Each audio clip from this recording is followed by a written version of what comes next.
What's up, guys? Static in the attic. I had to take a little step back for a minute. I had done a ton of work collecting all the raw data and everything, and I knew it's going to be a lot of work just making the videos and starting to put all this together. So yeah, I took a little break, but here we go, guys. Let's get on it. I'm going to start with a quote from Plato when he was talking to the Egyptians. With you and other peoples again and again, life is only lately enriched with letters and all the other necessaries of civilization when once more, after the usual period of years, the torrents of heaven sweep down like a pestilence, leaving only the rude and the unlettered among you. And so you start again like children, knowing nothing of what existed in ancient times here or in your country. So, guys, it seemed to be well-known fact to all of the ancient cultures that we had these cyclical catastrophes that came around, and every time it had the same results. It all started clicking for me when I was reading William Sullivan's book, The Secret of the Incas, and in there he mentioned that the Incas knew of the 800-year cycle of great conjunctions, and a great conjunction is when Jupiter and Saturn conjunct, and that they had catastrophes during these times. It was just well-known fact, and it seems like the European cultures all knew the same thing too. But here's the real interesting thing is, according to the official dating in the Americas, they put all of the catastrophes at 1450 AD and 650 AD. Well, coincidentally, over in Europe in 1350 AD was all of the earthquakes and the plague. And if you guys haven't heard that, any of the information I've put out on that, then I'll definitely be getting more of that out. But then that was 1350, and then go back to 550 AD, and you had the Justinian comet and plague and earthquakes and everything. So in the Americas, 1450, 650, Europe, 1350, 550, 100 years off exactly. So do you think that with our comparative histories between regions that the Americas might have gotten off 100 years, like on purpose by academia, so it doesn't look like worldwide catastrophes? So I want to show some charts here with some dates on there up in the left corner. And I want to say thank you to Amy E for doing a whole lot of work and helping out with this and sending me these charts and giving me some amazing breakdowns. Thank you so much, Amy. So what we're looking at here is the outer ring is the Great Conjunction that is coming December 21st of this year. And then the inner ring is all of the planets in the conjunction that happened back in 1284. Now, first off, guys, I have no idea exactly how this correlates to the actual catastrophes and everything. A great conjunction happens every 20 years. So it could, it could be on this one, it could be 5 years after this one, or it could be the whole next 20 years down the road. And the next cycle of catastrophes, for all I know, could be well out of our lifetime. I don't know. But even just in the last century, just the regular great conjunctions that don't cause massive cataclysms. In the 1920s, right at that time, was the Spanish influenza and World War I. In the 40s was World War II. 1960 was Vietnam and the hippie movement. 1980 was Ronald Reagan and Star Wars. And then 2001, New York City. And that actually lined up to some square. I don't know these charts that well, but those are all very significant events, and the parasites at the top like these dates for what they do. And I guarantee you what we're going to find as we go through here is that major wars happen at these times, or what we get the story of major wars, I think they're just easy conquests at the time because countries starving from drought or they're flooded out. I mean, look around right now at what's happening and how easy it would be to go take over Mississippi right now. You know, everybody's under 4 feet of water. If you had a bunch of guys in canoes all ready to go before that happened, then you'd have a leg up in the game. You see what I'm saying? And I'm going to point out that synagogues and the Catholic Church all do their readings in a cyclical nature. They have set readings for each week, and it's almost like they're keeping track of the time by doing all of that. And when you look at the Passover and the tradition of the unleavened bread so that the bread doesn't rise, and then you compare that with the old Saturnalia tradition of untying the rope that is normally around the statue of Jupiter and to Saturn, that's symbolic of the liberation of these gods, almost like an anti-gravity type event or some kind of, you get the symbology there, right? Is the bread rising and the statue rising. That's both signified in there. And if you go to Chabad.org, I think it is, and look at their weekly readings, they're quick to point out that Rabbi so and so got kicked out of this city in this year, and this other rabbi got burned in this year, and it's really like they're holding a grudge and really remembering those events as they go. I'm just saying. And my thoughts on the Vatican basement library is if you went down there, you are going to find the most accurate astronomical charts of our era. And like I said, these cycles seem to vary on degrees, and it seems that a lot of cultures still hold that at the end of these cycles, then that's it. There is a full reset, except for maybe just a few survivors. And it is almost every culture out there, if you dig into them enough, that they have this quote unquote myth. I hate the term myth because of what it is associated with now, because it seems to me that this is very much fact.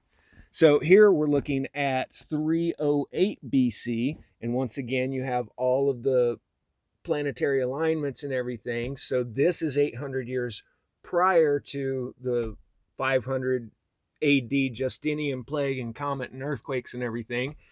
And this was when Aristotle was writing about all of the droughts and floods and plagues and earthquakes, and most of Greece got destroyed in this time. So it seems to me to be a very clear 800-ish year pattern. Here is the chart for 548 AD, when, the Justinian plague and everything. And just coincidentally, all the planets in all of these circumstances line up in Capricorn. And that's why I put together 2 and 2 here and took this symbology, applied it to the zodiac charts, and then the zodiac, or the symbology there, started making a whole lot of sense. And I got to say, when I'm looking at a lot of things now, they start to make a lot more sense. And I'm not going to get into it in this video, but the slaying of the bull and the moon and the bull's horns facing up is a big part of things too. After all, Israel did just have the slaying of the red heifer, red Saturn, and then they also announced their plans for the third temple. So these are very prophetic type things that are happening.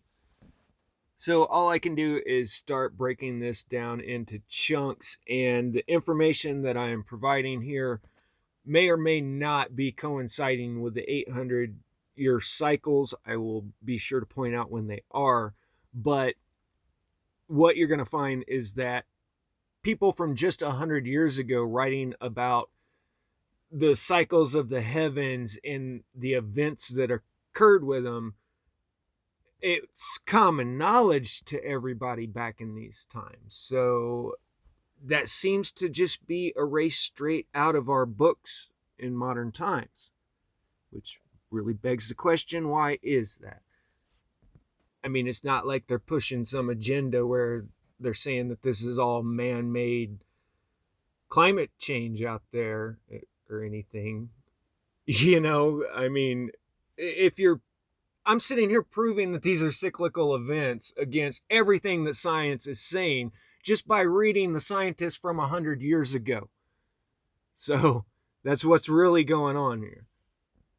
So, to literally just pick a name out of the proverbial hat, we're going to start with the London Lancet, a journal of British and Foreign Medicine, 1844. Dr. Laycock on vital periodicity on periods of years, being a seventh contribution to prophylactics.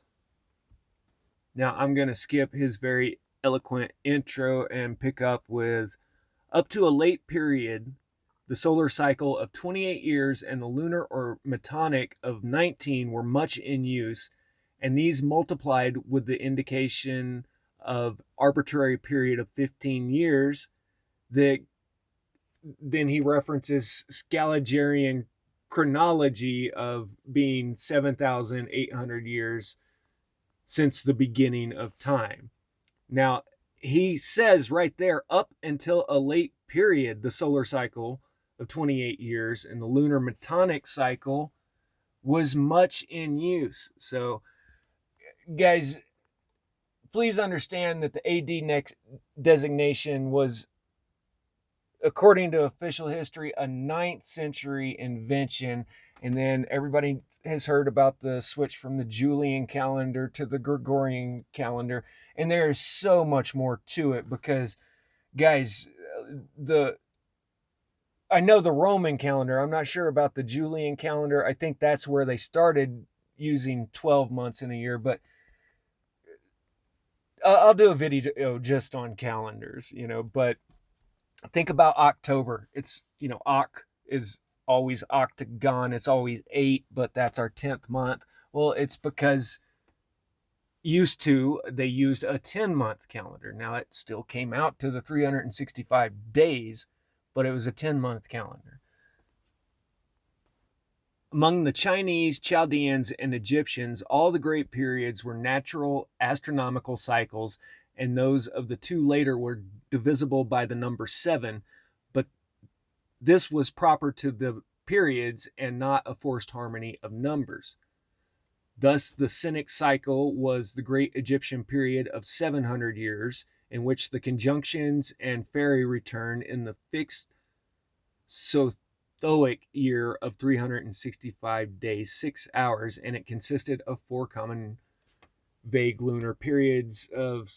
Okay, I'm going to skip down a little bit. This latter is the sabbatical cycle of Moses, and according to Dr. Nolan, is the of antediluvian origin and an adequate instrument for deciding the contested points in chronology. The embolismal period of 1440 years originated with the Chaldeans.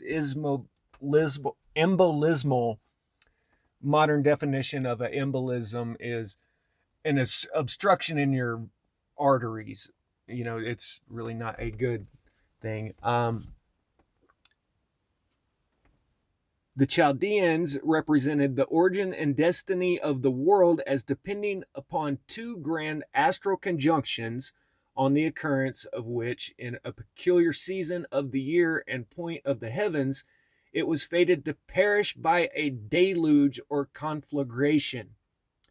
In his analysis of the Egyptian mythology, Dr. Pritchard shows that these and similar views were not peculiar to the Chaldeans. They were known to the ancient Egyptians, Indians, Greeks, and Romans, and they constituted the foundation of the old runic mythology and are easily traced in the cosmology of the Aztecs or ancient Mexicans, who probably had them from China or India by way of Tartary. Now, I find that one very, very interesting, And guys, if you don't know by now, I don't agree with very many other people's take on Tartary at all out there, especially anybody saying that there were advanced Atlantis civilizations in America 200 years ago. But there, I have some info on Tartary, Tartaria that I'll get out in due time. But what was interesting about this is he's saying that they got the info from probably the Chinese or the Indians, is in the country India, by way of Tartary, which would indicate to me that Tartary and Tartaria may have been a seafaring culture, but logistically looking at where they're located in northern Russia and Siberia, unless the weather was way different, all the accounts of sailing in the Mediterranean and everything through the 1700s, it was all really bad. So I don't know, just food for thought. And, at some point I'll put out my take on Tartaria. It's just, there was so much hype involved with it. I didn't feel like doing any videos on it. I think I did one video just showing the archaeological remains of a quote unquote princess that was found there. So anyway, the Egyptians represented the world in some of their philosophical reveries as subject to occasional destructions and renovations which succeeded each other at distant intervals in a perpetual vicissitude.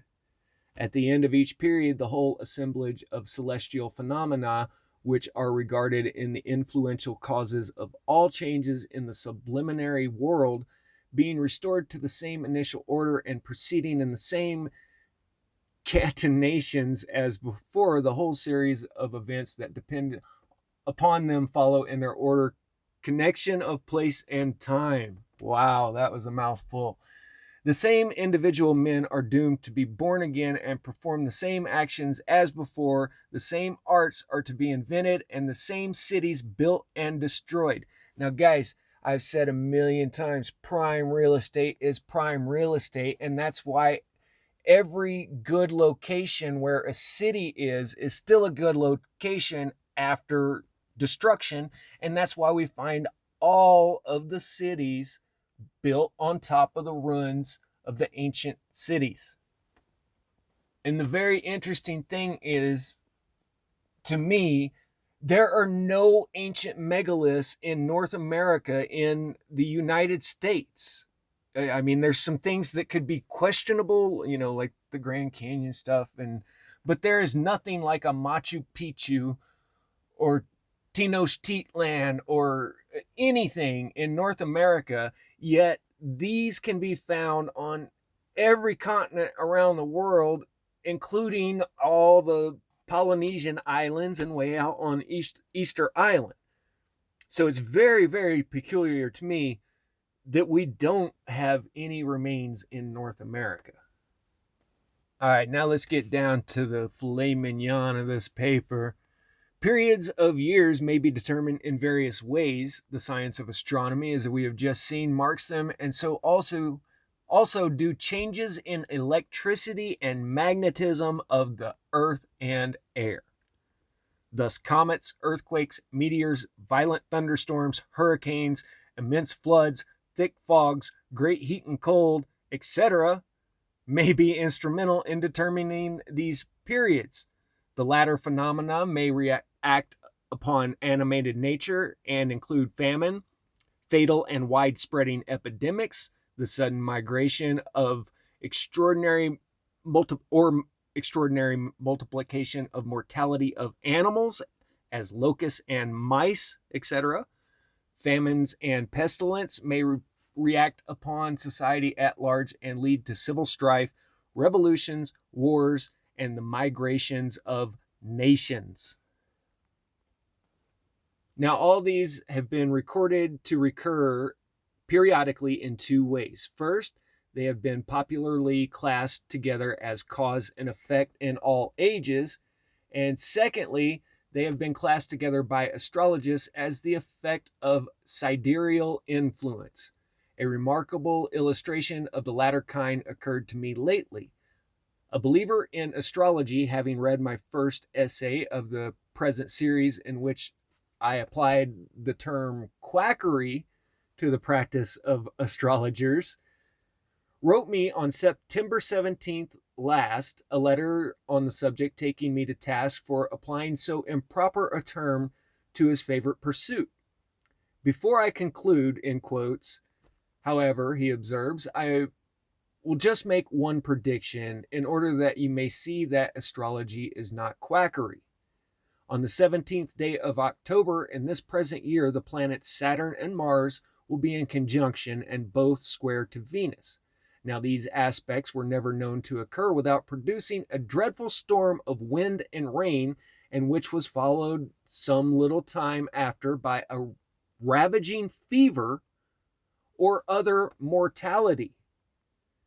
Expect then on 17th of October next a severe storm, which will cause great floods, much destruction to shipping, etc.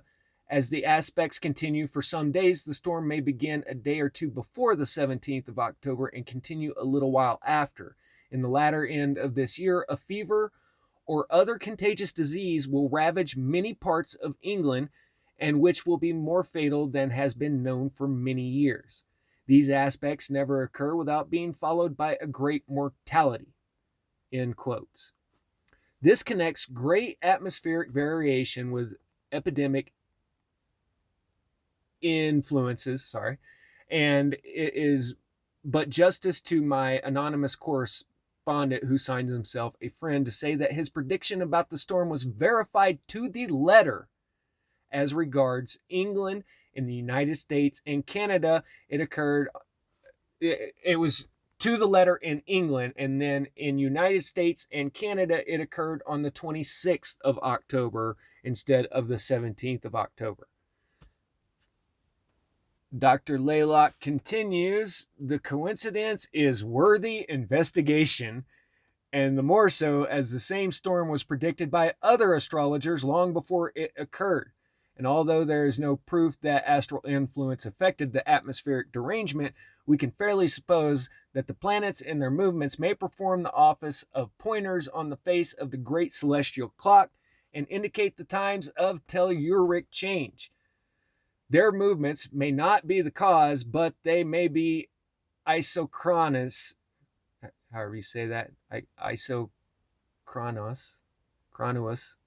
with the cause. Medical writers following Hippocrates have generally connected the unusual prevalence of epidemics with a peculiar constitution of the atmosphere, but without any special reference to the cause of that peculiar constitution. Numerous writers on epidemics in general and in monographs as on the cholera, influenza, etc., have, however, attempted to trace a connection between earthquakes and volcanic eruptions and epidemic diseases.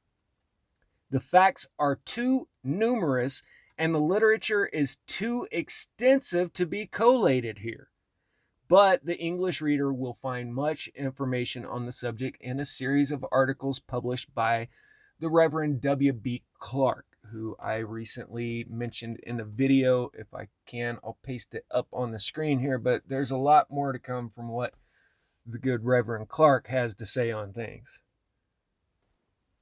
Now, Dr. Laylock does a paragraph of critiquing Reverend Clark's work here, which, hey, that's just the way things go. This science magazine was the YouTube of its time. These doctors didn't agree with each and everything each other said, just like us YouTube creators don't agree with each and everything that each other says. But there are things that we do agree on. And so let's move on to where he does agree with Clark. A lot of us do agree that these cyclical catastrophes have occurred. You know, it's just we don't agree on all the details in between there. The revolution of the lunar nodes and apogee takes place within this cycle of 18 years, and Toledo thought the half of it, or 9 years, would explain the recurrence of plagues, epidemics, etc. There are isolated facts which certainly point to a cycle of 17 or 18 years.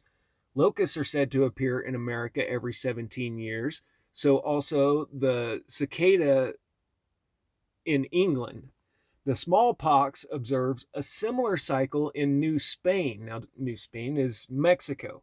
Smallpox, writes Humboldt and Bouplain, introduced in 1520, commits its ravages only every 17 or 18 years.